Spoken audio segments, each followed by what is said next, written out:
Samantala, lusot na sa ikalawang pagbasa sa plenaryo ng Kamara ang House Bill No. 9605 o ang National Cybersecurity and Critical Information Infrastructure Protection Act of 2026. Layunin ng panukala na magtatag ng National Cybersecurity Agency o NCSA para maging central body ang ahensya sa pagprotekta sa mga digital system at critical infrastructure ng bansa laban sa cyber attacks.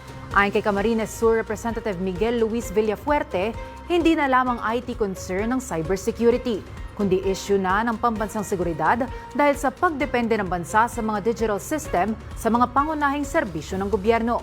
Binigyan din naman ni Representative Brian Poe ang mga nakaraang cyber attack sa mga website ng Kongreso at Senado, kaya nanawagan ng mambabatas para sa isang unified national strategy para protektahan ang critical infrastructure ng Pilipinas.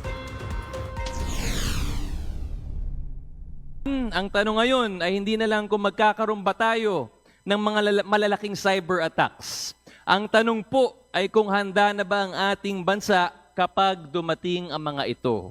We need a unified national strategy, a central coordinating authority, and stronger protection for our critical information infrastructure before the next major cyber attack compromises essential public services or national security. Ako po si Sofia Potenciano.